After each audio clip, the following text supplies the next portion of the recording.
ఆంధ్రప్రదేశ్ ప్రభుత్వం రేషన్ కార్డుల వ్యవస్థలో కొత్త అధ్యయనాన్ని మొదలుపెట్టింది. ఇకపై పాత రేషన్ కార్డుల స్థానంలో స్మార్ట్ రేషన్ కార్డులను ప్రజలకు అందించనుంది. మొత్తం 4 విడతల్లో ఈ పంపిణీ కార్యక్రమం జరగనుంది. మొదటిగా 9 జిల్లాల్లో ప్రారంభమై దశల వారీగా రాష్ట్ర వ్యాప్తంగా అన్ని కుటుంబాలకు చేరతాయి. మరి ఈ స్మార్ట్ కార్డుల వల్ల ఉపయోగం ఏంటి? వీటిని ఎలా పొందాలి? రేషన్ సరుకు పక్కదారి పట్టకుండా ఉంటుందా? ఇలాంటి అంశాలపైన ఇవాల్టి మిడ్ డే డిబేట్లో చర్చిద్దాం. ముందుగా మన్యం కోటేశ్వరరావు గారు, నమస్తే అండి. సార్, నమస్తే. ఏపీలో కొత్త స్మార్ట్ రేషన్ కార్డులు అయితే ఇస్తుంది. ఈ కార్డుల వల్ల గతంలో కంటే పారదర్శకత ఉంటుందని ప్రభుత్వం చెప్తుంది. కానీ ప్రతిపక్షం అయితే కార్డు సైజు తగ్గించడం మినహా ఇందులో పెద్దగా ఉపయోగం లేదంటూ కూడా ప్రతిపక్షం అంటుంది. విజయ్ గారు, ఇక్కడ పాత కార్డు స్థానే గతంలో మామూలు ప్లాస్టిక్ కార్డులు లేకపోతే కాగితంతో చేసినటువంటి కార్డులు అవి ఉండేవి. వాటి నుంచి మారినటువంటి ఆధునిక పరిజ్ఞానం కావచ్చు, లేకపోతే ఆన్లైన్ రేషన్ విధానం, ఇటువంటివన్నీ కూడా స్మార్ట్ కార్డు ప్రవేశపెట్టడం మంచిదే. ఎందుకంటే అనేక తలనొప్పులు తగ్గిపోయేటువంటి అవకాశం దీనిలో ఉన్నాయి. అయితే రేషన్ కొత్తగా ఇచ్చేటువంటి రేషన్, పాత రేషన్నే స్మార్ట్ కార్డ్ మీద ఇస్తారు తప్ప కొత్తగా ఇచ్చేటువంటి సరుకులు కానీ లేకపోతే అదనపు ఫెసిలిటీస్ కానీ పెద్దగా ఉంటాయని నేనైతే అనుకోవట్లేదు. ప్రభుత్వం కూడా ఆ విధంగా ఉంటాయని ఏమీ చెప్పలేదు. అందువల్ల పంపిణీని సులభతరం చేయడానికి తీసుకున్నటువంటి ఒక చర్య ఇది. ఎందుకంటే మనం చూస్తున్నాం, బ్యాంకు ఏటీఎం కార్డులు కావచ్చు, లేకపోతే ఇంకా అనేకమైనటువంటి స్మార్ట్ కార్డులతోటి ఇవాళ మన దేశంలో అనేకమైనటువంటి ఆధునిక, ముఖ్యంగా వినియోగదారులకి ఉపయోగకరమైనటువంటి చర్యలు తీసుకోవడం మనం చూస్తున్నాం. దానిలో భాగంగానే దీన్ని కూడా చూడాలి. అయితే ఇక్కడ సమస్య ఏంటంటే, గతంలో రేషన్ బియ్యం పక్కదారులు పట్టింది, లేదా అధికార పార్టీకి చెందినటువంటి నాయకుల అండతోటి వాటిని మిల్లులకు తరలించి లాభాలకు సొమ్ము చేసుకోవడంలో ఎమ్మెల్యేలు లేదా ఇతర ప్రజాప్రతినిధులు, వైసీపీకి చెందినటువంటి వాళ్ళు పెద్ద మొత్తం లాభాలు సంపాదించారనేటువంటి విమర్శలు గతంలో వచ్చిన మాట వాస్తవం. అయితే గత ఏడాది కాలంలో 3 పార్టీల కూటమి ప్రభుత్వం వచ్చిన తర్వాత కూడా అదే విధమైనటువంటి అక్రమాలు కొనసాగుతున్నాయి అనేటువంటిది నాకు తెలిసినటువంటి ఒక విశ్వసనీయమైనటువంటి సమాచారం. అందువలన ఇప్పుడు ఆ విధంగా రేషన్ బియ్యం పక్కదారి పట్టి, అంటే బ్లాక్ మార్కెట్ అనండి, లేకపోతే ఇతర మార్కెట్లోకి లాభాలకు అమ్ముకోవడం కావచ్చు, ఎందుకంటే ఉచితంగా ఇస్తున్నటువంటి కోటేశ్వరరావు గారు, మీరు చెప్తున్నట్టు గతంలోనూ ఈ బియ్యం బ్లాక్ మార్కెట్ అనేది జరిగింది. ఇప్పుడు టీడీపీ ప్రభుత్వం వచ్చిన తర్వాత జరుగుతుంది అని చెప్తున్నారు. ఇప్పుడు ఈ స్మార్ట్ కార్డ్ రావడం వల్ల నిజంగానే వైసీపీ చెప్పినట్టు కార్డ్ అయితే మారుతుంది, పెద్ద కార్డు కాడ చిన్న కార్డు అవుతుంది, దానివల్ల పెద్దగా లాభం లేదని అది చెప్తుంది. మరి ఈ బ్లాక్ మార్కెట్ దందా దీనివల్ల ఆగే పరిస్థితి ఉంటుందంటారా? అందుకే ఇప్పుడు స్మార్ట్ కార్డు మీద తీసుకున్నటువంటి వాళ్ళు తీసుకున్న తర్వాత అది నమోదవుతుంది, సర్వర్లో నమోదైన తర్వాత బియ్యం ఆ మేరకు ఏ డీలర్ నుంచి ఎట్లా అనేది తెలుస్తుంది. నిజంగా అటువంటిది జరిగితే ఖచ్చితంగా అటువంటి బ్లాక్ మార్కెటింగ్ లేకపోతే అక్రమాలకి తొలగిపోయేటువంటిది చేస్తే ఈ ఈ విధానం సక్సెస్ అయినట్టే. అయితే అవుతుందా లేదా అనేటువంటిది ఆచరణలో మనం చూడాలి. ఎందుకు అంటే, మన దేశంలో ఏదైనా ఒక నూతన ప్రక్రియని ప్రవేశపెడితే, ప్రభుత్వాలు కానీ లేదా ప్రైవేట్ రంగం కానీ ప్రవేశపెడితే, దాన్ని ఉల్లంఘించడానికి, దాన్ని దుర్వినియోగం చేయడానికి కూడా ప్రయత్నించేటువంటి శక్తులు, అంటే ఏ విధమైనటువంటి పరిజ్ఞానాన్ని రూపొందించారో ఆ పరిజ్ఞానాన్ని దుర్వినియోగం చేయడానికి కూడా అవసరమైనటువంటి కొత్త సాంకేతిక పద్ధతులను కనుగొనడం అనేది మన దేశంలో ఉన్నటువంటి ఒక ప్రత్యేకత. ఇటీవల మన బీహారు ఎన్నికల జాబితా సవరణ సందర్భంగా కూడా అదే కథ చెప్పింది. ఈవెన్ పాస్పోర్టులనే డూప్లికేట్ పాస్పోర్ట్లు తయారు చేయగలిగినటువంటి పెద్దలు మన దేశంలో ఉన్నారనేటువంటి వివిధ సందర్భాల్లో వెల్లడే. అందువలన సదుద్దేశంతో, అంటే ఇబ్బందులు లేకుండా లేదా గంటల తరబడి వేచి చూడకుండా రేషన్ అందటం అనేటువంటిది ఒక మంచి లక్ష్యం. అటువంటి లక్ష్యంతో ప్రారంభించినటువంటి ఈ కార్డులు తోటి ఆచరణలో అవినీతి అక్రమాలకు తెరపడుతుందా, లేకపోతే నిజమైనటువంటి లబ్ధిదారులు ఆ బియ్యాన్ని వినియోగించుకుంటారా అనేటువంటిది మనం చూడాల్సింది.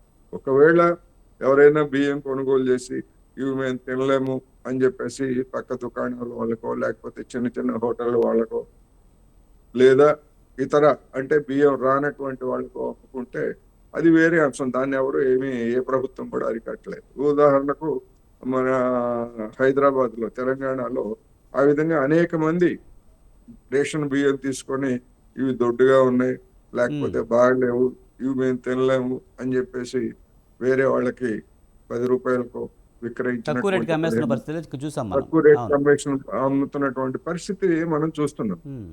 అందువల్ల అటువంటి దాన్ని ఎవరు అరికట్టలేదు, ఏ అరికట్టలేదు. ప్రభుత్వం కూడా అరికట్టలేదు.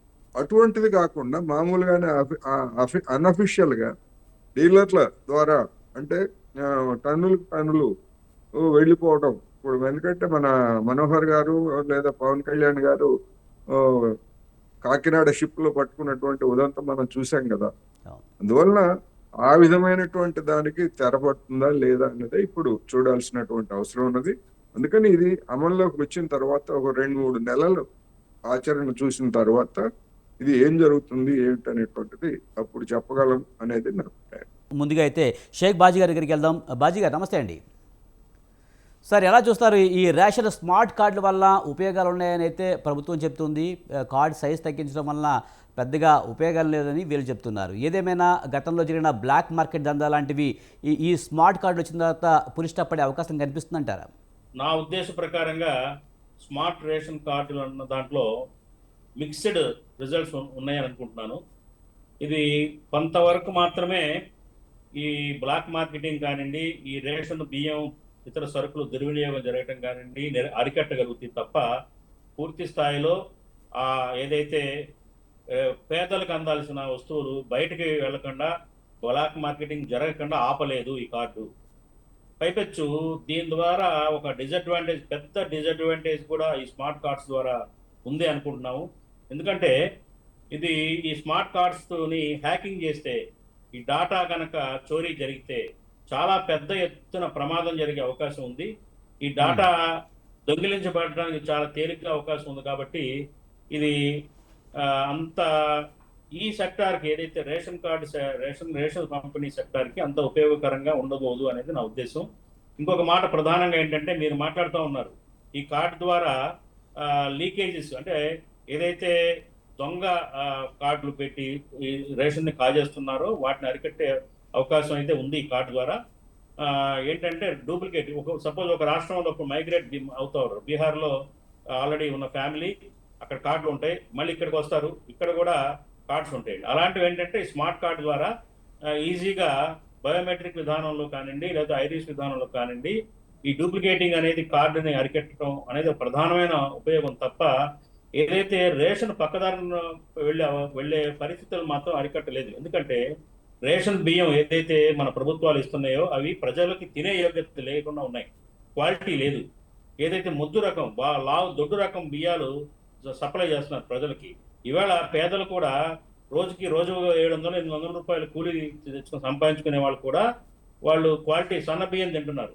అలాంటప్పుడు ఈ కోర్స్ వెరైటీ బియ్యం ఇవ్వటం వల్ల, అది కూడా ఎక్కువ నూకలు ఉంటాయి దాంట్లో, ఆ క్వాలిటీ లెస్ బియ్యం ఇవ్వటం వల్ల ప్రజలు తినరు. వాళ్ళు మళ్ళీ ఏం చేస్తారు, సాధారణంగా వాళ్ళు తంబేస్తారు, ఈ స్మార్ట్ కార్డుతో తీసుకున్నట్టు అక్కడ రికార్డులో నమోదవుతుంది, కానీ మళ్ళీ తిరిగి ఆ డీలర్కే అక్కడే ఉంటుంది సరుకు, అలా ఇళ్ళకి వెళ్ళదు, ప్రజల యొక్క ఇళ్ళకి వెళ్ళదు సరుకు. ఒక్కొక్క డీలర్ డిపోలో సుమారుగా ఒక 50-100 కార్డులు వాళ్ళు తీసుకోలేదు అనుకుంటే ఆ సరుకు అంతా కూడా మళ్ళీ ఆటోమేటిక్ గా బ్లాక్ మార్కెటింగ్ కి, ఎక్స్పోర్ట్ కో లేకపోతే ఇంకొక ట్రేడింగ్ కో వెళ్ళిపోతుందండి ఎక్కువ రేట్కి. ఇవాళ కూడా మీరు రూపాయికి ప్రభుత్వం ఇచ్చే బియ్యం 12 రూపాయలకి అమ్ముకుంటున్నారు ప్రజలు తినక. కాబట్టి ఇది అరికట్టాలంటే కార్డులు మార్చడం కాదు, రేషన్ మార్చాలి. ఏదైతే క్వాలిటీ రేషన్ ఇవ్వగలిగితే ప్రభుత్వాలు, ప్రజలు వాటిని అమ్ముకోరు, ఖచ్చితంగా కార్డుని అమూల్యంగా చూసుకుంటారు, ఇచ్చే సరుకును కూడా అమూల్యంగా వాళ్ళు వినియోగించుకలిగిన కర్నెల్స్ కలుపుతూ దాదాపు 18,000 కోట్ల రూపాయలు కేంద్రం ఖర్చు పెడతా ఉంది. అలాగే ఈవేళ మళ్ళీ స్మార్ట్ కార్డ్స్ పేరుతోటి దేశవ్యాప్తంగా one nation one card, one ration card అనే నినాదంతో దేశవ్యాప్తంగా కూడా ఈ మార్పులు చేస్తున్నారు. దీనికి కూడా మరి వేలాది కోట్ల రూపాయలు ఖర్చు పెడుతున్నారు. కానీ తీరా చూస్తే సీసా బాగుంటుంది, కానీ దాంట్లో ఉండే సరుకే నాసి రకం. లాభం ఏంటి చెప్పండి? కాబట్టి మేము ఒకటే డిమాండ్ చేస్తున్నాం కాంగ్రెస్ పార్టీ నుంచి, ఏదైతే తెలంగాణలో మరి రేవంత్ రెడ్డి గారి ప్రభుత్వం ఇస్తున్నట్టుగా సన్న బియ్యం ఇవ్వండి. సన్న బియ్యం ఏదైతే ప్రజలు రోజువారీ తినడానికి యోగ్యత కలిగిన బియ్యం ఇవ్వండి. అప్పుడు అవి పక్కదారి పట్టవు. అమూల్యంగా కార్డుతో పాటు కార్డుని అమూల్యంగా చూసుకుంటారు, రేషన్ అమూల్యంగా వినియోగించుకుంటారు. అట్లాగే అది చక్కగా ఎప్పుడైతే వీళ్ళు వినియోగించుకొని బియ్యం తీసుకెళ్తారో అవి రేషన్ దుకాణదారులు బ్లాక్ దందా చేయడానికి అవకాశం ఉండదండి. అలాగే కోట్లాది రూపాయల ప్రజాధనం దుర్వ్యయం కాదు. అది షిప్పులు దాటి సముద్రాలు దాటి ఆవల దేశాలకి ఎక్స్పోర్ట్ అవ్వదు, ఇక్కడే కన్జ్యూమ్ అవుతుంది. ఆ కోణంలో ప్రభుత్వం ఆలోచించాలి తప్ప కార్డు మార్చితే వచ్చే లాభం ఏముంది చెప్పండి? మళ్ళీ అనవసరంగా ఈ డాటా అంతా డాటా చౌర్యం జరిగింది అనుకోండి, చాలా ప్రమాదం. మన రాష్ట్రంలో ప్రజల యొక్క అంటే బాజీ గారు డేటా చోరీ జరిగే అవకాశం ఉందంటారా? ప్రతిదీ కూడా సర్వర్ లో నమోదు అవుతుంది అని చెప్తున్నారు. 100% హ్యాక్ అయ్యే అవకాశం ఉంది. ఇవి సర్వర్స్ కనెక్ట్ చేయబడతాయి. అలాగే ఏంటంటే ప్రతి చోట కూడా మెయింటెనెన్స్ కూడా ఎక్కువ, వీటికి స్కిల్డ్ స్టాఫ్ కావాలి రేషన్ షాపుల్లో. అలాగే ఏంటంటే దానికి ఇంటర్నెట్ కావాలి. మరి అట్లాగే కొన్ని వస్తువులు ఏదైతే మైక్రో కంట్రోలర్ అవసరం, జిఎస్ఎం అవసరం, ఇంటర్నెట్ అవసరం. కాబట్టి ఇవన్నీ కూడా ఖర్చుతో కూడుకున్న పని. ఇవాళ ఎందుకు అంత వృధా ఖర్చు? అసలే రాష్ట్రానికి డబ్బు లేదని బాధపడుతున్నప్పుడు ఇంత వృధా ఖర్చు చేయాల్సిన అవసరం ఏముంది? ఆధునిక సదుపాయాల వైపుకు వెళ్ళటం అనేది అవసరమే. కానీ దానికంటే ముందు నేను ఇట్లా స్మార్ట్ కార్డు ఇవ్వడం అనేది నేను దాన్ని ఖండించను. కాకపోతే దానికంటే ముందు చేయాల్సిన పనులు చాలా ఉన్నాయి. మంచి బియ్యం ఇవ్వండి, మంచి రేషన్ ఇవ్వండి, క్వాలిటీ రేషన్ ఇవ్వండి. అప్పుడు ప్రజలు చక్కగా వినియోగించుకుంటారు. కార్డ్స్ కూడా సద్వినియోగం జరుగుతాయి. అది ఇవ్వకుండా కోట్లాది రూపాయలు ఖర్చు పెట్టి వేల కోట్ల రూపాయలతోటి ఈ ఎఫ్ఆర్కే బియ్యం ఏంటండి? ఎవరన్నా ఇవాళ మీరు ఇంకొక చెప్తున్నారు, మీరు ఇవాళ ఈ డిబేట్లో చాలా ప్రధానమైన అంశాలు లేవనెత్తున్నాను నేను. కేంద్రము పంపిణీ చేసే రేషన్ బియ్యము లక్షలాది టన్నుల బియ్యం ఈ దేశం నుంచి విదేశాలకు తరలిపోతుంది. మొన్న పవన్ కళ్యాణ్ గారు కూడా సీజ్ ది షిప్ అని పెద్ద హంగామా చేశారు. కానీ దాని తర్వాత జరిగింది ఏదో స్టిల్ ఇవాటికి కూడా బియ్యం వెళ్ళిపోతున్నాయి బయటికి, రేషన్ బియ్యం. ఆ రేషన్ బియ్యంలోనే కేంద్రం 18,000 కోట్లు ఖర్చు పెట్టి కలిపిన ఎఫ్ఆర్కే బియ్యం కలిసి ఉన్నాయి. ఈ రేషన్ బియ్యంతో పాటు ఆ ఎఫ్ఆర్కే నాణ్యం కలిగిన మైక్రో న్యూట్రియంట్స్ ఉన్న బియ్యం కూడా వెళ్ళిపోతున్నాయి బయటికి. కాబట్టి అదొక వృధా ఖర్చు, ఇదొక వృధా ఖర్చు. దీనికంటే ముందు మంచి బియ్యం అని చెప్పేసి కాంగ్రెస్ పార్టీని డిమాండ్ చేస్తా ఉన్నాం. అలాగే ప్రవేశపెడుతున్నారు కాబట్టి కార్డ్స్ ఇది హ్యాకింగ్ జరగకుండా కట్టుదిట్టమైన భద్రతా వ్యవస్థను కూడా ఏర్పాటు చేయాలని చెప్పేసి మేము కోరుతున్నాం కాంగ్రెస్ పార్టీ నుంచి. మనతో పాటు కంచెల విజయభాస్కర్ గారు, టీడీపీ రాష్ట్ర నాయకులు ఉన్నారు. ఆయన తోడదాం. విజయభాస్కర్ గారు నమస్తే అండి. ముఖ్యంగా స్మార్ట్ కార్డులు అయితే చేస్తున్నారు, దీనివల్ల లాభాలు ఎలా ఉన్నా నష్టాలు కూడా ఉన్నాయి, డేటా చోరీ జరుగుతుందని చెప్తున్నారు. అలాగే మీరు స్మార్ట్ కార్డు అయితే తీసుకొచ్చారు, కానీ సరుకులు నాణ్యమైనవి ఇస్తే బాగుంటుందని చెప్పి అంటున్నారు. మరి దీనికి సంబంధించి మీరేమంటారు? వైసీపీ 5 సంవత్సరాల పాలనలో ఈ గాడి తప్పినటువంటి ఈ యొక్క పౌర సరఫరాల వ్యవస్థని తిరిగి గాడిలో పెట్టే ఉద్దేశంలో భాగంగా 14.5 మాసాల పాటు రాష్ట్ర ప్రభుత్వం తీవ్రంగా అధ్యయనం చేసి ఈరోజు ఈ స్మార్ట్ కార్డు సిస్టమ్ ప్రవేశపెట్టడం జరిగింది.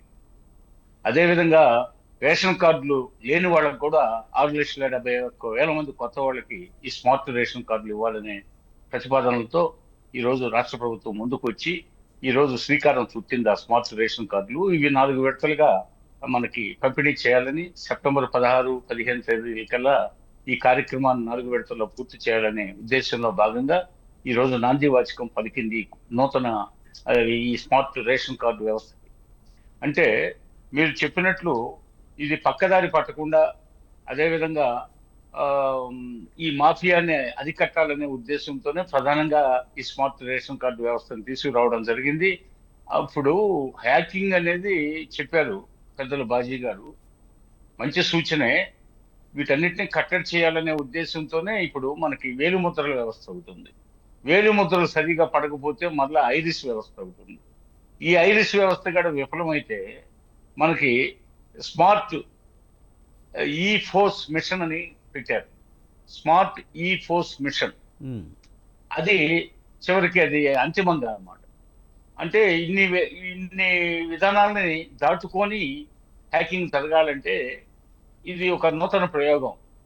ఇంచుమించుగా చక్కగా ఈ కార్యక్రమం నెరవేరుతుందని పౌర సరఫరాల మంత్రి అయితేమి, రాష్ట్ర ప్రభుత్వం అయితేమి, చంద్రబాబు నాయుడు గారు, ఉన్నతాధికారులు అందరూ చర్చించి దీని మీద ఈ వ్యవస్థకి శ్రీకారం చుట్టారు. మొదటి నుంచి తెలుగుదేశం ప్రభుత్వం అసలుకి రేషన్ బియ్యం అంటేనే తెలుగుదేశం ప్రభుత్వం గుర్తొస్తుంది ఎవరికైనా. అది ఆనాడు ఎన్టీ రామారావు గారు తొలిసారిగా ఆ బియ్యానికి అంత ప్రాచుర్యం కల్పించారు. వారి హయాంలో చాలా క్వాలిటేటివ్ రైస్ ఇవ్వడం జరిగింది. అదేవిధంగా బాబు గారు ఉన్నప్పుడు కూడా ఆ క్వాలిటేటివ్ రైస్ ఇస్తూ మధ్యలో ఈ 5 సంవత్సరాల్లో చాలా గోలుమాల్ జరిగింది. పెద్ద మాఫియా తయారైంది. దేశ విదేశాలకి పెద్దలు కోటేశ్వరరావు గారు, బాజీ గారు చెప్పినట్టు అనేక దేశాలకి, అనేక ఆఫ్రికన్ కంట్రీస్ కి కానీ ఇంకో మాట కూడా చెప్పారు, కానీ బ్లాక్ దందా ఇప్పటికీ కూడా కొనసాగుతుంది, టీడీపీ ప్రభుత్వం వచ్చిన తర్వాత కూడా కంటిన్యూ అవుతుందని చెప్తున్నారు. అంటే శతకోటి దరిద్రాలకు అనంత కోటి ఉపాయాలు అంటారు కదా. ఉమ్. ఇక్కడ ఇంకా ఇంకా ఒక వ్యవస్థని గాడిలో పెట్టడానికి చర్యలు తీసుకొని ఇప్పుడు 99% కంట్రోల్ చేశారు. ఇంకొంచెం కంట్రోల్ చేయాల్సింది ఉంది కాబట్టి అధికారం ఉండకూడదనే ఉద్దేశంతోనే ఈ స్మార్ట్ రేషన్ కార్డు వ్యవస్థను ప్రవేశపెట్టడం జరిగింది. ఉమ్. పోతే త్వరలో మొత్తం 100% కంట్రోల్ చేయాలా, నిక్కచ్చిగా మంచి పేరు తెచ్చుకోవాలా, మంచి ప్రభుత్వం అనిపించుకోవాలనే ఆశయంతో, ఉన్నతాశయంతోనే 14.5 మాసాలు అధ్యయనం చేశారు దీనికోసం. ఆ పోతే అధ్యయనం చేసిన తర్వాతనే ఈ రోజు శ్రీకారం చుట్టడం జరిగింది. మరి భవిష్యత్తులో ఇలాంటి ఏమి తావు ఇవ్వకూడదు, మంచి పేరు తెచ్చుకోవాలనే ఉద్దేశం కూటమి ప్రభుత్వానికి ఉంది. అందులో భాగంగా కొత్త వాళ్ళకి 6,71,000 కార్డులు, స్మార్ట్ కార్డులు ఇవ్వడమే కాకుండా అదే విధంగా ఏ క్షణాన్నైనా ఎప్పుడైనా ఎవరైనా సరే రేషన్ కార్డుకు అప్లై చేస్తే నిరంతర ప్రక్రియగా దీన్ని జరపాలా. అంటే ఇది రాజ్యాంగంలో లేకపోయినా ఒక ప్రాథమిక హక్కులాగా, అంటే అనాథరైజ్డ్ ప్రిలిమినరీ రైట్ గా అన్నమాట. దీన్ని ఎవరైనా ఎప్పుడైనా నిరంతర ప్రక్రియగా దరఖాస్తు పెట్టుకోవచ్చు. ఈ రేషన్ కార్డులు అనేది ఇవ్వడం జరుగుతుంది. అదేవిధంగా చిరునామా మారినా కూడా ఇవ్వడం జరుగుతుంది. అదేవిధంగా ఈ బోగస్ రేషన్ కార్డులు కూడా లేకుండా చేయాలనే ఉద్దేశం గ్రామ వార్డు సచివాలయాల ఉద్యోగస్తులకి బాధ్యతలు అప్పచెప్పడం జరిగింది. వాళ్ళ దగ్గరికి రేషన్ కార్డులు వస్తాయి, స్మార్ట్ కార్డులు. డీలర్ దగ్గర ఇంతకుముందు నేను చెప్పినట్టుగా వేలు ముద్రలు, ఐరిస్ వ్యవస్థ, ఈ పోస్ట్ మిషన్ వ్యవస్థ ద్వారా వీటన్నిటిని నివారించాలని కట్టుదిట్టంగా ఈ రోజు ప్రారంభించారు. మరి భవిష్యత్తులో ఇలాంటి జరగకపోవచ్చు. కాబట్టి మంచి క్వాలిటేటివ్ రైస్ ఇంతకుముందు తెలుగుదేశం ప్రభుత్వం ఇచ్చింది. అదే విధంగా గోధుమలు ఇచ్చింది, షుగర్ ఇచ్చింది, ఇంకా పప్పులు ఇచ్చింది, కిరోసిన్ ఇచ్చింది. కాబట్టి వీటన్నిటిని దృష్టిలో పెట్టుకొని తిరిగి నాణ్యతా ప్రమాణాలు కలిగినటువంటి అసలు ఇతరులకు అమ్ముకోకుండా, ఇందాక పెద్దలు బాజీ గారు చెప్పారు, కోటేశ్వరరావు గారు చెప్పారు, ఇవి కొంతమంది ఇంతకుముందు నాసిరకం రాబట్టి వాళ్ళు తినడానికి అసహించుకుంటూ బయట మార్కెట్ లో చాలా అధిక ధరలు పెట్టుకున్నారు. సన్న బియ్యం అనేది మంచి రైస్ ఇస్తే వాళ్ళే ఉపయోగించుకుంటారు, వాళ్ళ ఇళ్లలోనే వినియోగం జరుగుతుంది, దాని ద్వారా కొంత కంట్రోల్ చేయొచ్చు బ్లాక్ మార్కెట్ అన్నారు. అది నిజమే. కాబట్టి ఇప్పుడు మంచి నాణ్యతా ప్రమాణాలు కలిగిన బియ్యాన్ని అందించాలని, అదేవిధంగా చౌర్యాన్ని అరికట్టడానికి స్మార్ట్ రేషన్ కార్డు వ్యవస్థని ప్రవేశపెట్టడం జరిగింది. కాబట్టి దీని గురించి మనం ఆందోళన చెందాల్సిన పని లేదు. భవిష్యత్తులో మొత్తం అంతా దందాలని కట్టడి. కానీ వైసీపీ చెప్తుంది దీనివల్ల వృధా ఖర్చు తప్పించి ఏమీ లేదు, గత కార్డు కంటే సైజు మాత్రమే తగ్గించారు, దీనివల్ల పెద్దగా ఉపయోగం లేదనేది, అంటే వృధా ఖర్చు అవుతుంది అంటున్నారు. మరి వైసీపీ వాళ్ళు చెప్పకపోతే ఎలా అండి? వాళ్ళు తెలుగుదేశం ప్రభుత్వం అద్భుతంగా చేస్తుంది, మేము చేయలేని కార్యాలని, ఘన కార్యాలని వాళ్ళు చేస్తున్నారని చెప్తారా? చెప్పరు కదా. వాళ్ళు మీరు ఏ పథకం పెట్టినా ఎంత తర్వాత అంటారు, కాలగతిలో భవిష్యత్తులో అంటారు వాళ్ళు పెట్టింది మంచిదని. వాళ్ళు ఇంటర్నల్ సమావేశాల్లో మా డెవలప్మెంట్ కార్యక్రమాలు, సంక్షేమ కార్యక్రమాలను ప్రశంసాత్మకంగా చెప్పుకుంటున్నారని మాకు సమాచారం ఉంది, అంతర్గత సమావేశాలు. మనం ఇవన్నీ చేయకపోయాకే ప్రజలు మనల్ని పక్కన పెట్టి 11 సీట్లకు పరిమితం చేశారు. ఆ రోజు మాకు 23 సీట్లు వస్తే ఎగతాళి చేశారు. ఇప్పుడు మా దాంట్లో సగం గారు 11 సీట్లు గారు రాలా. పోతే అదేమంటే ఈవీఎంలు అంటారు. అంటే వాళ్ళు 153 సీట్లు గెలిచింది ఈవీఎంలతో గెలిచారా? నిన్న బ్యాలెట్ ద్వారా అది వేరే టాపిక్ అండి, ఇది కంటిన్యూ చేయండి. బ్యాలెట్ ఇక్కడ ఒక సెకండ్, బ్యాలెట్ ద్వారా జరిపిన ఎన్నికల్లో మరి పులివెందుల్లో డిపాజిట్ కోల్పోయారేంటి? ఒంటిమిట్ట ఇక్కడంతా మరి ఎన్నికల్లో ఓడిపోయారు, బ్యాలెట్ ద్వారా కూడా ఓడిపోయారు కదా వాళ్ళు. అంతకుముందు గ్రాడ్యుయేట్ ఎన్నికల్లో కూడా వాళ్ళు పులివెందుల్లో లాస్ అయ్యారు కదా.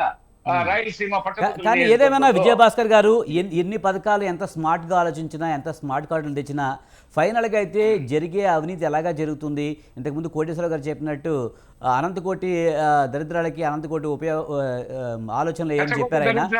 అలాగే ఇందులో కూడా గోల్మాల్ జరగకుండా ఎలాంటి చర్యలు తీసుకోబోతున్నారు?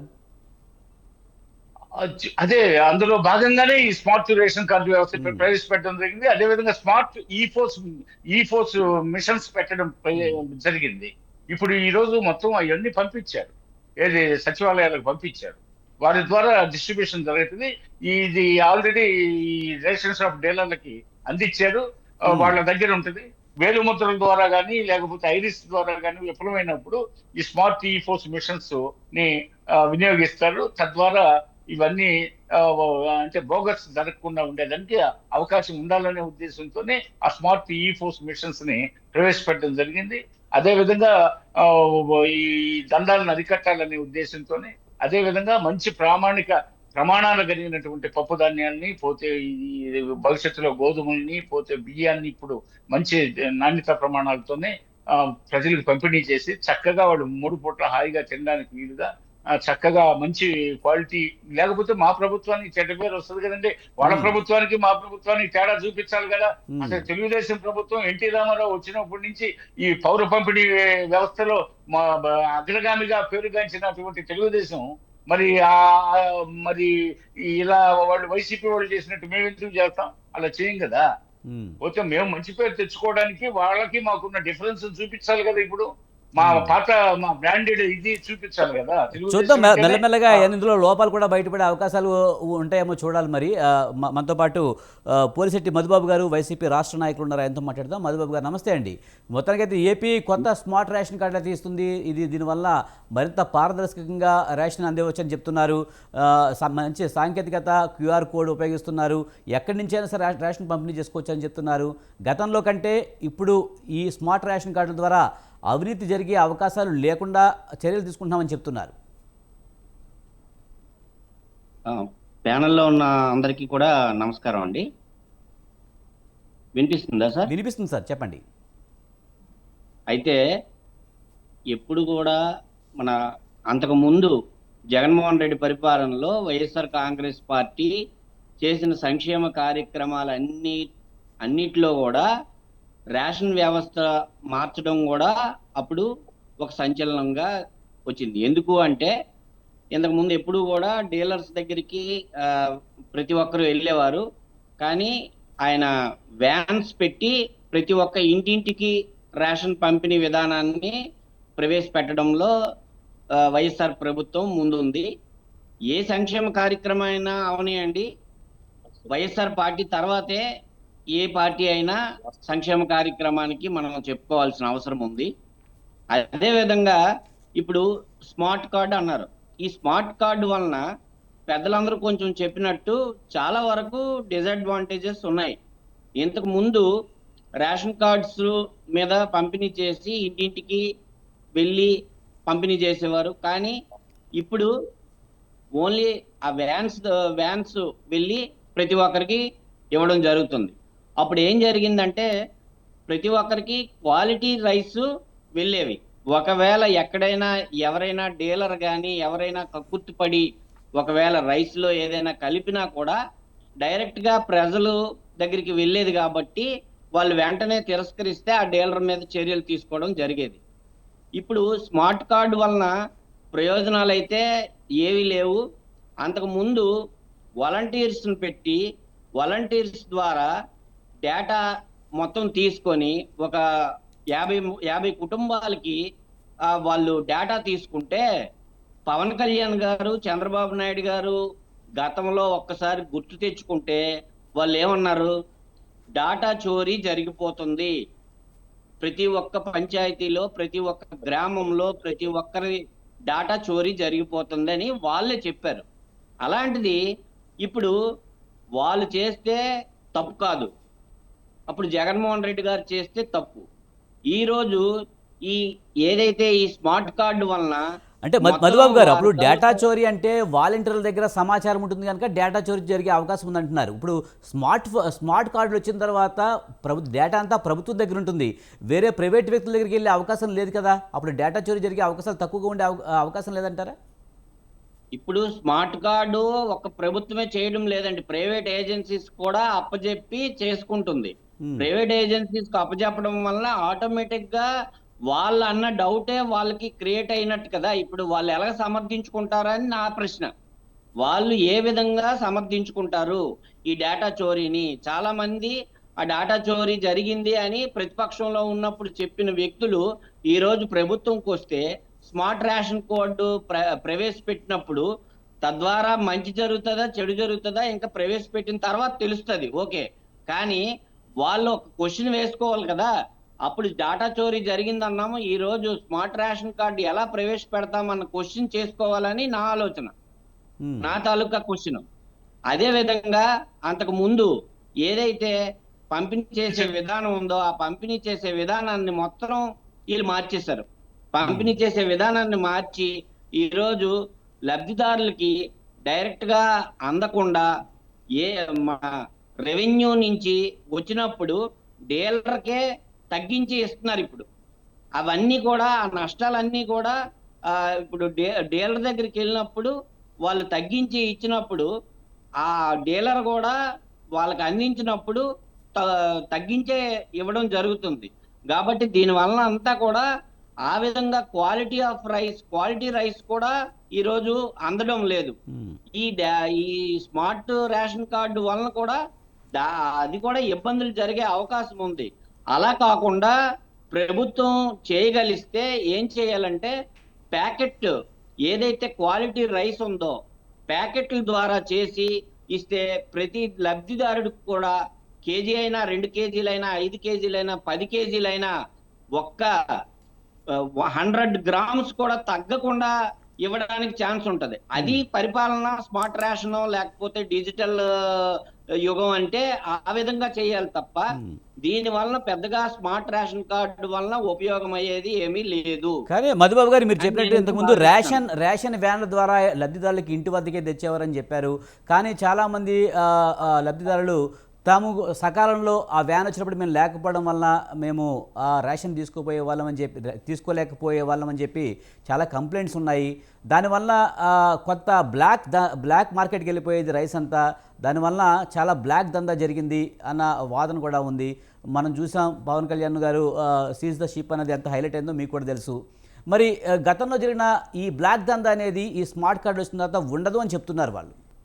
అదేనండి, ఇప్పుడు ఏదైతే 1వ తారీఖు నుంచి 5వ తారీఖు వరకు ఎవరైతే తీసుకోపోయారో ఆ గ్రామంలో లేకపోయినా కూడా తర్వాత ఆ లబ్ధిదారులకి రేషన్ అందించడం జరిగేది.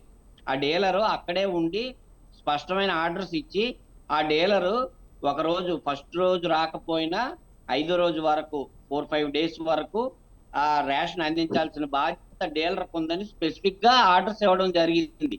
అప్పుడైతే ఆ విధమైన లోపం ఎక్కడ జరగలేదు.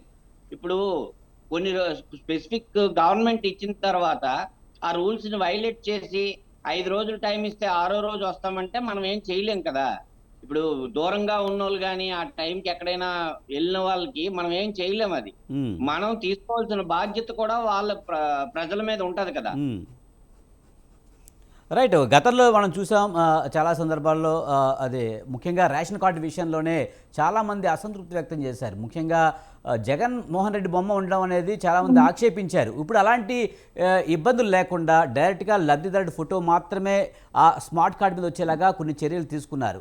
గతంలో ఆ ప్రతిదానికి ఒక ప్రచారంగా ఉపయోగించుకుంది గత ప్రభుత్వం అనే విమర్శలు కూడా ఉన్నాయి. ఇప్పుడు అది లేదని చెప్తున్నారు. అయితే ఒక విషయం అయితే మనం చెప్పగలం సార్, వాళ్ళు ముఖ్యమంత్రులు ఏ విధంగా చేస్తున్నారంటే ప్రభుత్వాలు వచ్చిన వెంటనే ఒక అడ్వర్టైజ్మెంట్ కావాలంటే వేసుకోవచ్చు, కానీ ప్రతి కార్డు మీదో పాస్బుక్ మీదో లేకపోతే ఇంకొక దగ్గర ఇంకొక అన్నా క్యాంటీన్లోనో ఎక్కడో ఒక దగ్గర ముఖ్యమంత్రి ఫోటో ఉండాలని భావిస్తున్నారు. అదైతే ఏ ప్రభుత్వం అవనియండి, వైఎస్ఆర్ ప్రభుత్వం అవనియండి లేదా కానీ ఇప్పుడు స్మార్ట్ కార్డులు అయితే ఈ రాష్ట్ర ముఖ్యమంత్రి ఫోటో ఉండదు. కానీ గత ప్రభుత్వం అలా కాదు, ముఖ్యమంత్రి ఫోటో వేసుకుంది, జగన్మోహన్ రెడ్డి ఫోటో వేసుకున్నారని చెప్తున్నారు. అవును. ఇప్పుడు ముఖ్యమంత్రి ఫోటో వేసుకున్నారని చంద్రబాబు నాయుడు గారు ముఖ్యమంత్రి అయిన తర్వాత విమర్శించినప్పుడు ఆయన కూడా ఎక్కడా కూడా ఇప్పుడు అన్నా క్యాంటీన్ లో ముఖ్యమంత్రి ఫోటో ఉంది చూడండి, పవన్ కళ్యాణ్ ఫోటో, ముఖ్యమంత్రి ఫోటో ప్లస్ మన మోడీ గారి ఫోటో. ప్రతి ప్రభుత్వ కార్యాలయాల్లోని ఆ ఫోటోలు, పాత జగన్మోహన్ రెడ్డి ఫోటోలు తీసేసి ఈరోజు చంద్రబాబు నాయుడు, పవన్ కళ్యాణ్ వాళ్ళ ఫోటోలు ఉన్నాయి, మోడీ గారి ఫోటో. ఇంకొకటి మీకు సచివాలయాలు, రైతు భరోసా కేంద్రాల్లో జగన్మోహన్ రెడ్డి గారు ఉన్నప్పుడు మొత్తం పలకలే ఏర్పాటు చేశారు జగనన్న అని చెప్పేసి. ఇప్పుడు ఆ పలకలన్నీ కూడా తీసేసి ప్లాస్టింగ్ చేసేసారు. అందువలన నేను చెప్పేది ఏంటంటే, ఎప్పుడు కూడా ప్రభుత్వ కార్యాలయాల్లో ఆ 5 సంవత్సరాలు పనిచేసినప్పుడు కానీ, లేదా ఆ ప్రభుత్వం అది ఇచ్చినప్పుడు కానీ ప్రభుత్వం అని పేరు రావాలి తప్ప ఏ ముఖ్యమంత్రుల ఫోటోలు ఉండడం కూడా సమంజసం కాదని నేనైతే భావిస్తున్నాను, మామూలుగా కాకుండా ఒక పౌరుడిగా. కానీ ఓకే, మీరు చెప్తున్నట్టు ప్రభుత్వ కార్యాలయాల్లో ముఖ్యమంత్రి ఫోటో పెట్టుకోవడం అనేది ఆనవాయితీగా వస్తున్న సాంప్రదాయమే. కానీ జనాలు తీసుకునే రేషన్ కార్డు మీద కానీ, అలాగే పాస్బుక్లు, పొలం పాస్బుక్లో కానీ ఇలాంటి వాటిని మీద బొమ్మలు వేసుకునే సంస్కృతి వైసీపీ నుంచే ప్రారంభమైంది కదా, మరి అది తప్పే కదా వైసీపీది? కాదండి, దానికైతే నేను ఏకీభవించడం లేదు. అది ఇంతకు ముందు కూడా ఎప్పుడు కూడా ఏ ముఖ్యమంత్రి అయితే ఆ పథకం కూడా అవన్నీ కూడా పాత దీని నుంచే ఇంచుమించు సుమారు 20-25 సంవత్సరాల నుంచే ఇది వస్తుంది ఫోటోలు వేసుకోవడం. కాకపోతే ఫోటోలు వేసుకోవడం ఎక్కువైంది ఈ 10-15 సంవత్సరాలుగా. ఫోటోలు ఎక్కువ వేసుకొని ప్రతి ఒక్క దీని మీద నేను ఉండాలి, అడ్వర్టైజ్మెంట్ ఉండాలి, నేను ఇచ్చానని తెలియాలి అన్న ఫీలింగ్. అదే మధుబాబు గారు, దాన్ని పీక్ స్టేజ్కి తీసుకెళ్ళింది వైసీపీయే కదా అంటున్నాను. కాదు, తప్పండి. అంతకు ముందు కూడా తెలుగుదేశం టైంలో కూడా 2014 నుంచి 2019 వరకు కూడా చంద్రబాబు నాయుడు గారు కూడా అన్నా క్యాంటీన్లో అన్నా క్యాంటీన్లో ఎన్టీ రామారావు గారు ఫోటో పెట్టారు, పక్కన చంద్రబాబు నాయుడు ఫోటో పెట్టారు. ఈ రోజు అన్నా క్యాంటీన్లో కూడా ఫోటోలు ఉన్నాయి, కావలిస్తే చూడొచ్చు ఎవరైనాను. దీనికి మనం ఏంటంటే ఉన్న వాస్తవం, మనం ఏ పార్టీ అవని అంటే ఉన్న వాస్తవం మనం మాట్లాడుకోవాలండి. కొన్నిట్లో మరీ ఎక్కువగా ఫోటోలు వేస్తే ఒక పాస్బుక్ లోనో లేకపోతే ఇంకొక దీంట్లోనో వేస్తే అవి పెర్మనెంట్వి. ఆ పెర్మనెంట్ వాటిలో ఫోటోలు వేస్తే ఆ తర్వాత మళ్ళీ వీళ్ళేం చేస్తున్నారు, మళ్ళీ మారుస్తున్నారు. పెన్షన్ విధానంలో చూస్తే చంద్రబాబు నాయుడు గారు 2014 నుంచి 19 వరకు ఇచ్చిన పెన్షన్ బుక్స్ లో ప్రతి బుక్ లోని చంద్రబాబు నాయుడు గారి ఫోటో ముఖ్యమంత్రిగా ఉంది. ఆ తర్వాత జగన్మోహన్ రెడ్డి గారు వచ్చిన తర్వాత జగన్మోహన్ రెడ్డి గారు మళ్ళీ ఆ బుక్ మార్చి జగన్మోహన్ రెడ్డి గారు బుక్ ఇచ్చారు. ఈ విధంగా జరుగుతుంది. ఇది ఎవరు చేసినా తప్పని నేనైతే అంటున్నానండి. రైట్. కోటేశ్వరరావు గారు, ముఖ్యంగా మనం గతంలో చూసాం డేటా చోరీ విషయంలో అప్పుడు టీడీపీ అయితే గట్టిగా విమర్శలు చేసింది వైసీపీ మీద. ముఖ్యంగా వాలంటీర్కి సంబంధించి ఒక 50 ఏళ్ళకి సంబంధించిన డేటా అంతా కూడా వాళ్ళు ప్రైవేట్ వ్యక్తులకు ఇస్తున్నారు, లేకపోతే వైసీపీ పార్టీకి ఇస్తున్నారంటూ కూడా ప్రచారం చేశారు. ఇప్పుడు స్మార్ట్ కార్డు తెచ్చారు, ఇప్పుడు డేటా చోరీ జరిగే అవకాశం కూడా ఉందని మన గెస్ట్లు అయితే అంటున్నారు.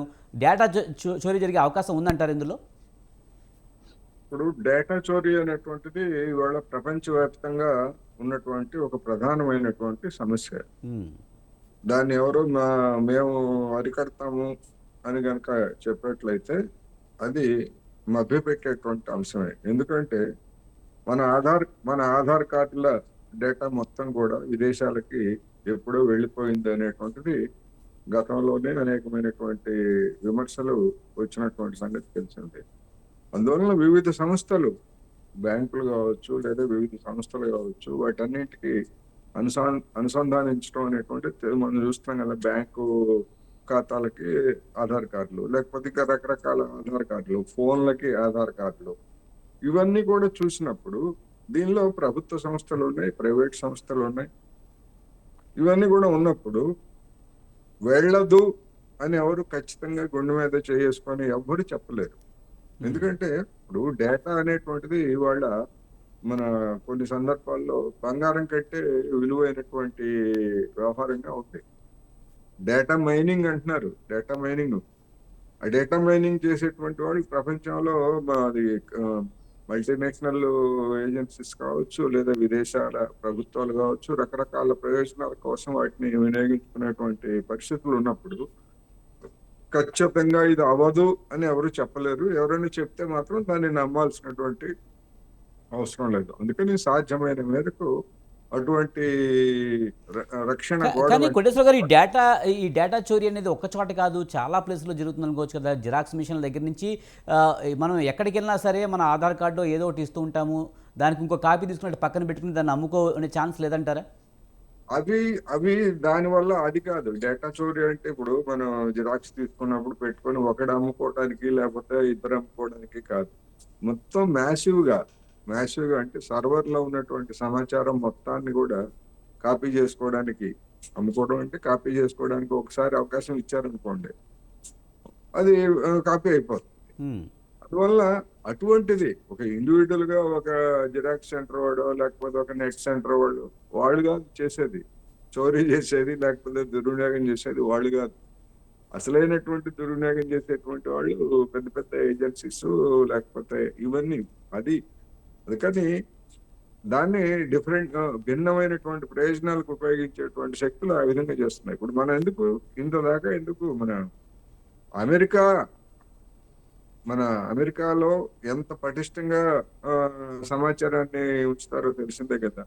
వికీలీక్స్ అనేటువంటి ఒక సంస్థ మొత్తం ప్రపంచంలో ఉన్నటువంటి అమెరికా రాయబార కార్యాలయాలన్నీ కూడా అక్కడ కేంద్ర ప్రభుత్వానికి ఏ విధమైనటువంటి కమ్యూనికేషన్స్ పంపించాయి, ఎవరితో మాట్లాడారు, ఏం మాట్లాడారు, ఎవరి భాగవతం ఏంటి, ఏ రాజకీయ నాయకుడు భాగవతం ఏంటి, ఇట్లాంటి సమాచారం మొత్తాన్ని కూడా అమెరికాలో ఉన్నటువంటి ప్రభుత్వానికి వివిధ దేశాల నుంచి పంపినటువంటి సమాచారం అంతా కూడా కోట్ల కొద్ది ఫైళ్లు వికీలీక్స్ బయటపెట్టింది కదా. అందుకని అటువంటిది అమెరికా సమాచార వ్యవస్థలోనే ఆ విధంగా ఉన్నప్పుడు చాలా సింపుల్ గా, అది కూడా దానికి పెద్ద నిపుణులు కూడా లేకుండా చాలా సింపుల్ గా, ఎందుకంటే అక్కడ ఉన్నటువంటి కొంతమందిని ఆకట్టుకోవడం, కనీస సాంకేతిక పరిజ్ఞానం ఉన్నటువంటి వాళ్ళు కూడా చేశారు. ఫైర్ వాల్స్ పెట్టి ఆ ఫైర్ వాల్స్ ను కూడా బద్దలు కొట్టేసి అని చెప్పేసి మనకి తెలిసినప్పుడు, మన దగ్గర ఉన్నటువంటి సమాచారం ఆంధ్రప్రదేశ్ కావచ్చు, తెలంగాణ కావచ్చు, ఆల్ ఇండియా కావచ్చు, ఏదైనా కానీ ఈ సమాచారాన్ని బయటికి పోవడం అనేది అదేం పెద్ద విశేషం ఏం కాదు. అందుకనే తగినటువంటి జాగ్రత్తలు ఇంకా, అంటే కాపీ కాకుండా ఇప్పుడు మన కొన్ని వెబ్సైట్స్ ఉంటాయి, కొన్ని వెబ్సైట్స్ మనం చదవటానికి మాత్రమే దానిలో అవకాశం ఉంటుంది, దాన్ని కాపీ చేసుకోవడానికి ఉండదు. కొన్ని మీడియా సంస్థలు పత్రికల్లో ఇటువంటి ఇచ్చేది ఆ విధమైనటువంటి రక్షణలు. అటువంటి వాటిని కూడా మళ్ళా చోరీ చేసేటువంటి వాళ్ళు, లేకపోతే స్క్రీన్ షాట్లు తీసుకొని దాన్ని కన్వర్ట్ చేయడానికి రకరకాల పద్ధతులన్నీ కూడా ఉన్నాయి కనుక అందుకని ఇప్పుడు అది సమస్య కాదు, అది సమస్య కాదు. మన బాజీ గారు చెప్పినట్టు జనం తినేటువంటి రేషన్ ఇస్తే చాలా వరకు అరికట్టబడుతుంది. క్వాలిటీ రేషన్ ఇవ్వాలంటారు. క్వాలిటీ రేషన్ ఇవ్వాలి. రెండోది ఇంకొక ప్రధానమైనటువంటి సమస్య ఏంటంటే, ఇప్పుడు నేను నేషనల్ ఫుడ్ సెక్యూరిటీ పోర్టల్ చూశాను. దానిలో అంటే అప్డేట్ చేసింది చంద్రబాబు నాయుడు గారు ముఖ్యమంత్రి పేరు అవన్నీ ఉన్నాయి, అందులో అప్డేట్ చేసింది 89 లక్షల కార్డులు మాత్రమే కేంద్ర ప్రభుత్వం ఇస్తున్నట్టుగా ఉంది. ఇక్కడ మన ఆంధ్రప్రదేశ్ లో 145 లక్షలు, అంటే మరొక 55 లక్షల కార్డులు అదనంగా రాష్ట్ర ప్రభుత్వం ఇస్తా ఉంది. అంటే కేంద్ర ప్రభుత్వం గడిచినటువంటి 10 సంవత్సరాల్లో ఎప్పుడైతే మన్మోహన్ సింగ్ హయాంలో 80 కోట్ల మందికి రేషన్ ఇచ్చారో, ఇప్పుడు కూడా నరేంద్ర మోడీ గారు కూడా ఎంతసేపు చెప్పినా 80 కోట్ల మందికి రేషన్ ఇస్తున్నామని చెప్తారు.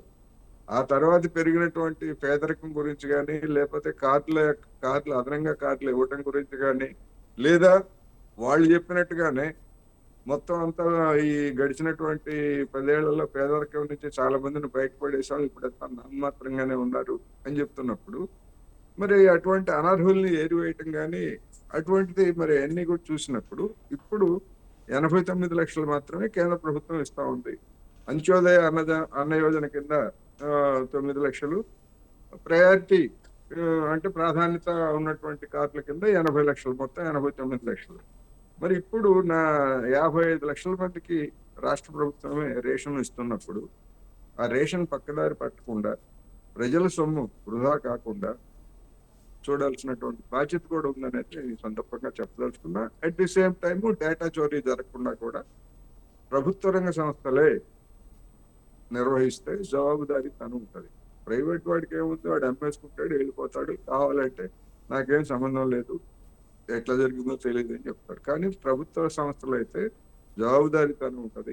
ఉద్యోగుల మీద చర్య తీసుకోవచ్చు. ఉద్యోగం పోగొట్టుకోవడానికి, జీవితాలు నాశనం చేసుకోవడానికి ప్రభుత్వ ఉద్యోగులు అంత తేలిగ్గా ప్రలోభాలకు గురయ్యేటువంటి అవకాశం ఉంది. అందుకని అటువంటి జాగ్రత్తలు తీసుకోవాలని మాత్రమే చెప్పగలం తప్ప ఏం జరుగుతుంది ఏమిటనేటువంటి భవిష్యత్తులో మనం చెప్పలేదు. రైట్. బాజీ గారు, ముఖ్యంగా డేటా చోరీ అనేది ఎక్కడ ఎలాగైనా జరుగుతుంది, దాన్ని మేము అరికడతామని చెప్తే అది ఖచ్చితంగా అది కరెక్ట్ మాట కాదనేది కూడా కోటేశ్వర గారు చెప్తున్నారు. అదొకటైతే, రెండోది ఏంటంటే గత ప్రభుత్వం అయితే ఇంటింటికి రేషన్ బియ్యాన్ని ఇచ్చి లబ్ధిదారుడికి నేరుగా ఇచ్చేది, కానీ ఇప్పుడు అవకాశం కోల్పోయామని చెప్పి వైసీపీ నాయకులు అంటున్నారు. ఎలా స్పందిస్తారు?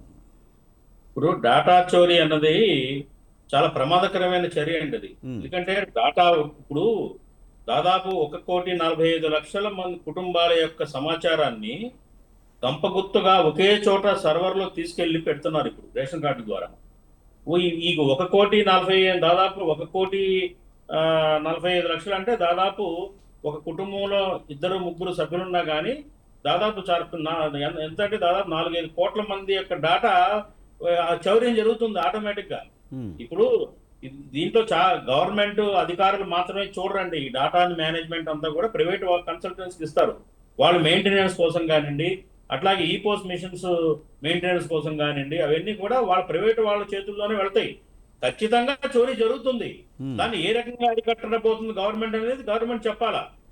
ఇప్పుడు ఉదాహరణకి ఎగ్జాంపుల్, మనం బ్యాంకుకి ఒక లోన్ కోసం అని మీరు మీ ఆధార్ కార్డు, మీ పాన్ కార్డు తోటి బ్యాంక్ని అప్రోచ్ అయితే మరుసటి రోజు మీకు అనేక మెసేజ్లు వస్తాయి, మా బ్యాంక్ లోన్ ఇస్తాము, లేకపోతే మమ్మల్ని కన్సల్ట్ అవ్వండి అని చెప్పేసి. కారణం ఏమవుతుంది చెప్పండి? మన డేటా ఆటోమేటిక్ గా వెళ్ళిపోతుంది, అమ్మబడుతుంది మనకు తెలియకుండానే. అట్లాగే ఇప్పుడు ఇది ఏమవుతుందంటే ఈ రేషన్ కార్డు ద్వారా మొత్తం ఇప్పటి వరకు కూడా కార్డులు విడివిడిగా ఉన్నాయి. ఎవరికి వాళ్ళు ఏ ప్రాంతానికి చెందిన కార్డులు ఆ ప్రాంతం డీలర్ చేతుల్లో ఉంటాయి, అంతవరకే. ఇప్పుడు అలా కాదండి. గంపగుత్తుగా మొత్తం రాష్ట్రంలో ఉన్న 4 కోట్ల మంది జనాభా డేటా అంతా కూడా వెళ్ళి ఒక చోట ఉంటుంది. అంటే దొంగ చేతికి తాళాలు ఇచ్చినట్టు అనమాట. తొందరగా అంతా డేటా అంతా ఒక చోట దొరికిపోద్ది. కాబట్టి ఏంటంటే ఇది చాలా ప్రమాదం జరుగుతుంది దీనివల్ల. అదొకటి. ఖచ్చితంగా ఇది కంట్రోల్ చేయడం, చౌర్యాన్ని కంట్రోల్ చేయడం చాలా కష్టం.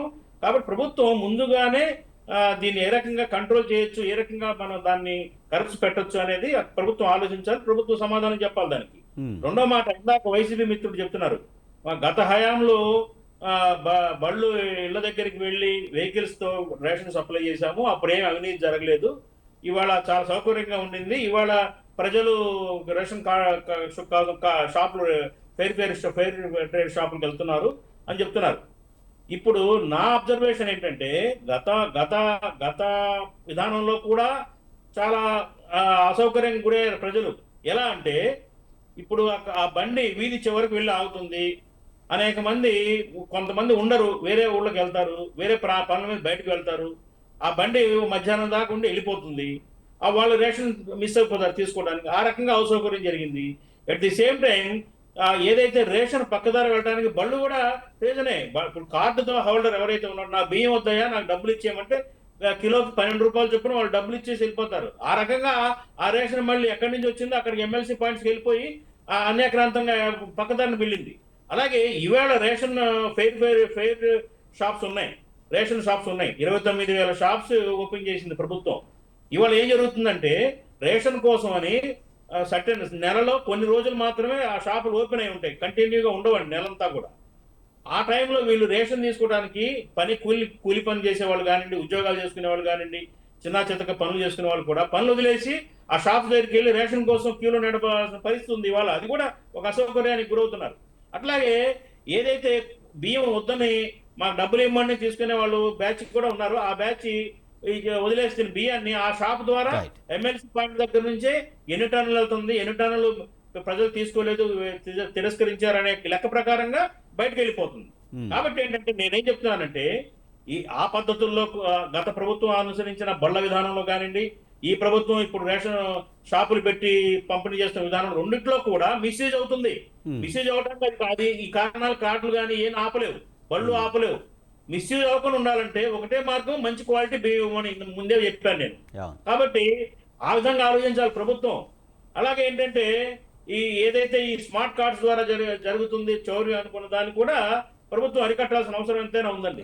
అలాగే ఇంత కోటేశ్వరరావు గారు మాట అన్నారు, ఏదైతే నేషనల్ ఫుడ్ సెక్యూరిటీ యాక్ట్ ప్రకారంగా కేంద్రం 35 కిలోలు ఫ్రీగా ఇస్తుంది, అది కొన్ని కుటుంబాలకు మాత్రమే. బ్యాలెన్స్ అంతా కూడా రాష్ట్ర ప్రభుత్వం ఇస్తుంది బియ్యం. ఈ దాదాపు సంవత్సరానికి రాష్ట్ర ప్రభుత్వానికి 19 లక్షల టన్నుల బియ్యం ఈ రేషన్ పంపిణీ ద్వారా అవసరం. ఆ బియ్యాన్ని కూడా ఇప్పుడు కేంద్రం ఇంకో కొత్త పాలసీ తీసుకురాబోతుందండి. అదేంటంటే ఇప్పటి వరకు బియ్యం ఎన్ఎఫ్ఎస్సి కింద ఇచ్చినా కానీ, రాష్ట్రాలు ఇచ్చినా కానీ 25% ఆ బియ్యంలో బ్రోకెన్ రైస్ ఉంటాయి నూకలతో. అది గవర్నమెంట్ ఎఫ్సిఏ నామ్స్ అవి. కానీ జగన్మోహన్ రెడ్డి గారు గత ప్రభుత్వం ఏం చేశారంటే, జగన్మోహన్ రెడ్డి గారు ఆ 25%ని 15% నూకలకి తగ్గించి ఇచ్చారు, కొంచెం క్వాలిటీగా ఇంప్రూవ్ చేద్దామని. 15% నూకలే. అలాగే సన్న బియ్యం ఇస్తామని మభ్య పెట్టారు, కానీ సన్న బియ్యం ఇవ్వలేకపోయారు గత ప్రభుత్వంలో. స్వర్ణ రకం ఇస్తామన్నారు, అది కూడా ఇవ్వలేకపోయారు. కారణం ఏంటి? పంట అంత లేదు. పంట లేదు మనకి. పంట లేనప్పుడు ఏం చేయాలి? అదర్ సోర్సెస్ తీసుకోవడం, లేకపోతే పంట ఏదైతే ప్రిఫర్డ్ వెరైటీస్ ప్రజలు తింటారో ఆ బియ్యం పండించేటట్టు రైతుల్ని ప్రోత్సహించాలి. రైతులకి తెలంగాణలో ఇచ్చినట్టుగా కొంత బోనస్ ఇచ్చి సన్న ఓట్లు పండించడానికి ప్రోత్సహిస్తే ప్రొడక్షన్ ఉంటుంది, ప్రజలకి ఇవ్వడానికి ఛాన్స్ ఉంటుంది. ఒకవేళ ఈ ప్రభుత్వం కూడా మేము సన్న బియ్యం ఇస్తామని చెప్పినా అదంతా అంబక్కు, ఇవ్వలేరు. కారణం ప్రొడక్షన్ లేదు. కాబట్టి టైం తక్కువగా ఉంది సార్, మిగతా గెస్టులతో కూడా మాట్లాడదాము. రైట్. విజయభాస్కర్ గారు, ప్రధానంగా చూస్తే కనుక మీరు స్మార్ట్ రేషన్ కార్డులు ఇస్తున్నారు, బాగానే ఉంది. కానీ ప్రభుత్వాలు మారినప్పుడల్లా ఈ కార్డులు మార్చడం అనేది పరిపాటిగా మారిపోయింది. ఇదేనా ఒక పర్మనెంట్ కార్డు కింద ఉండేటైతే బాగానే ఉంటుంది, కానీ ఏదో ఒక లోపం బయటపడుతుంది, తర్వాత ఈ కార్డులో ఏదో లోపాలు ఉన్నాయని రాబోయే ప్రభుత్వం కూడా మారుతుంది. ఇలాగ ఒక అవినీతి జరుగుతుంది అనే మాట కూడా ఉంది. పబ్లిక్ డిస్ట్రిబ్యూషన్ సిస్టమ్ లో లోపాలను సరిచేయడానికి దాన్ని పకడ్బందీగా అమలు చేయాలని ఈ స్మార్ట్ రేషన్ కార్డు వ్యవస్థని ఈ రోజు శ్రీకారం చుట్టడం జరిగిందని అనుకున్నాం కదా. అదేవిధంగా ఈ చౌర్యం జరగకుండా రేషన్ పదార్థాలు, రేషన్ సరుకు చౌర్యం జరగకుండా ఉండడానికి ఈ చౌరసికామణుల ఆట కట్టించడానికే ఈ వ్యవస్థను తీసుకురావడం జరిగింది. పోతే ఈ పోస్ట్ మిషన్స్, స్మార్ట్ ఈ పోస్ట్ మిషన్స్ కూడా ఇంట్రడ్యూస్ చేస్తున్నారు. పైగా సరుకు ఎక్కడికి పోదండి, వీళ్ళు ఎన్ని పల్టీలు కొట్టినా, ఈ డేటా చౌర్యాలు చేసినా సరుకు ఎక్కడికి పోతుంది? మన రేషన్ షాపులకు వచ్చిన సరుకుని ఎవరు ఎత్తుకుపోగలరు? రేషన్ షాపు డీలర్ దగ్గరే ఉంటుంది సరుకు. ఇది మిగతా చౌర్యాలు వేరు. ఇది చౌర్యం చేసినా కూడా వాళ్ళకి ఫలితం దక్కదు కదా. రేషన్ డీలర్ దగ్గర సరుకు ఉండిపోతుంది. నిల్వలు వాళ్ళు ఎత్తుకుపోవడానికి ఇదేదో రత్నాలు మణిమాణిక్యాలు అయితే ఏదో జేబులో పెట్టుకొని పోతారు, టన్నులు జేబులో పెట్టుకుపోయే అవకాశం లేదు కదా.